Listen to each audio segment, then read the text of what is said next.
Won't You Be My Neighbor is this new documentary that's out in theaters right now, and it's actually gotten a wider release than I thought it would, because luckily it came to my local movie theater, which doesn't get documentaries a whole lot, so that was really interesting.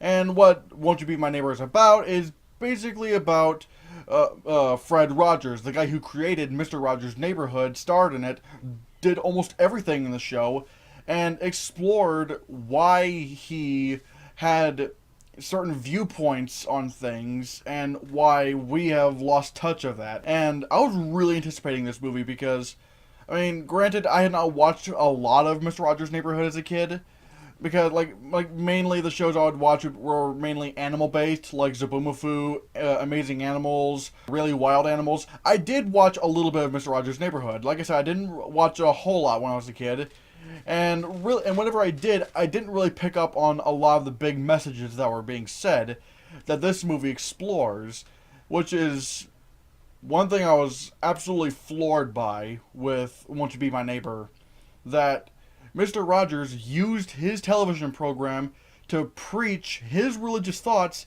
without bringing up religion. His belief was that there's no one in the world like you, and he likes you for that. No matter what the color of your skin is, no matter what gender you are, your age, he likes you just the way you are. And that's what his religious belief was, and that's what he preached on his show, and yet never mentioned God. This movie also shows a lot of the psychology going on in his mind. Like, I'm not going to get too much into it because I want you to experience it for yourself. Like, for example, it would show how he would deal with the anger he felt in his body, and he expressed it in really creative ways without showing it, without, getting angry at people, like legit, like flipping out on them. It's so fascinating that way, especially when you learn about his childhood. A little, like, you don't get a lot of his childhood, but you get enough to understand why he views the world as it is, like why he has his viewpoints on the world and on people. And another thing that this movie really excels at is showing the stuff that Mr. Rogers would do to, you know, basically combat against prejudice. Like, for example, back in the 60s, of course, there was a lot of racial prejudice against black people.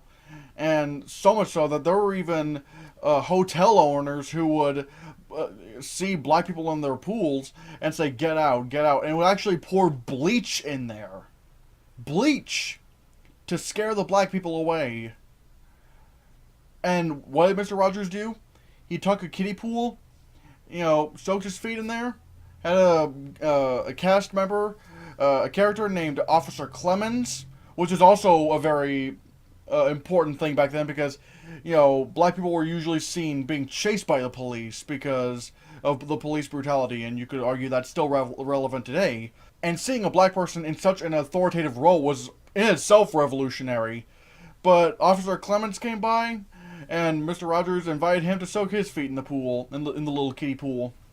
And that was trying to teach kids something. Because the world out there is scary. And by doing that, just this little thing with the kiddie pool, he said a lot. That's how he would preach to children.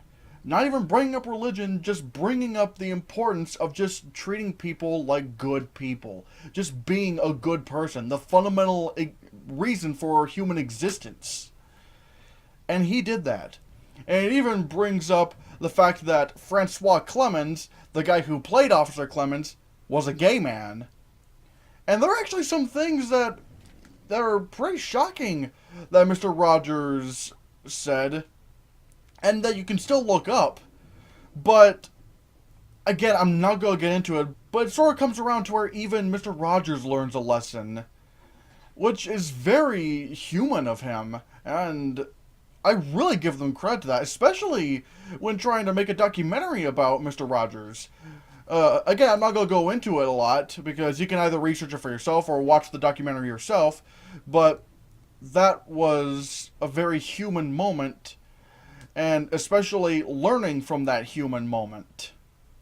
And it just shows that anybody can be a good person. You just have to be a good person. Even around the end of this movie, again, I'm not gonna go into it. There's things that people did, and you'll know what I'm talking about when I see this movie. Like around the end of this movie, it mentions people doing things and making their children do things, and it's heartbreaking to watch because this is not what Mr. Rogers wanted. And if he saw what was going on today, even with Star Wars fandom, he would have been disgusted by how people were treating each other. And it's really heartbreaking to say. This documentary, Won't You Be My Neighbor, truly shows why we need Mr. Rogers more than ever. He was, and still is, an important figure in our society. We need someone like Mr. Rogers, and we can never have a guy like Mr. Rogers ever again. Because it's literally lightning in a bottle. Like, nothing like Mr. Rogers will ever happen ever again. And that is really sad to say.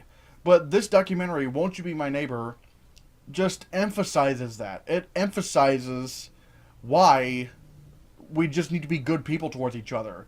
Mr. Rogers used his religion, his faith, to spread good to people.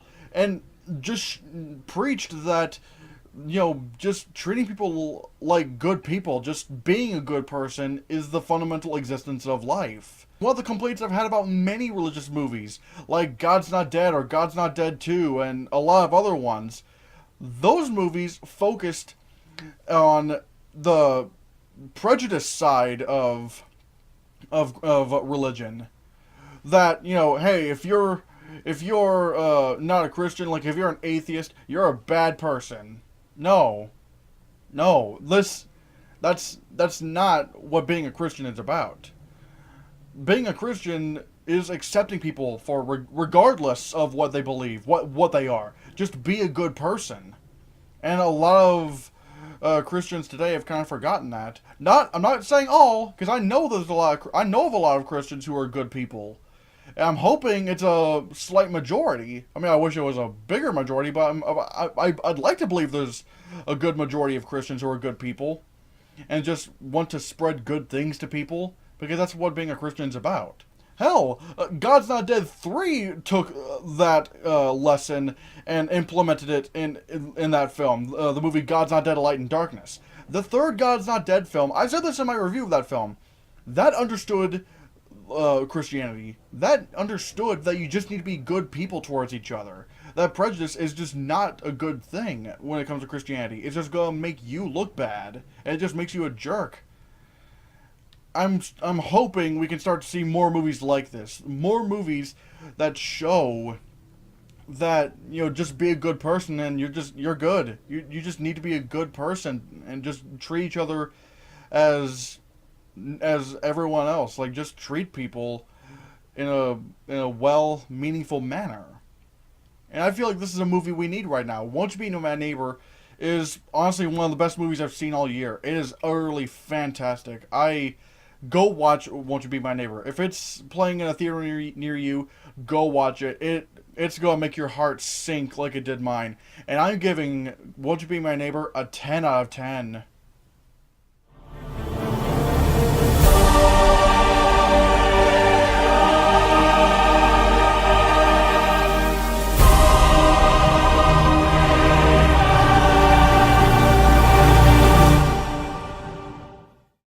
I don't know what my next video is going to be because I'm trying to catch up on a lot of things. Like, I need to see Incredibles 2, I need to see Jurassic World, Fallen Kingdom, I need to see Sicario, Day of the Soldado, I need to see Ant-Man and the Wasp, I need to see The First Purge, maybe The First Purge, I don't know, I have to think about that. And of course I have to review The Dark Knight and The Dark Knight Rises. So yeah, what'd you think of Won't You Be My Neighbor? Have you seen Won't You Be My Neighbor? Please do so. It's one of the most heartwarming things you'll see all year. Let me know down in the comments below what you think. Thank you so much for watching. Give this video a like. Share this video so we can get the channel circulated. Don't forget to support my Patreon on my Patreon page. And don't forget, guys, please consider contributing to my to the GoFundMe campaign for my short horror film Nosferatu. more information, I'll send the link to the video when the little cards pop up, and there's a link in the description below for the GoFundMe. Please consider contributing anything you can. It means the world to me. And so yeah, I don't really have anything else to say, but click this.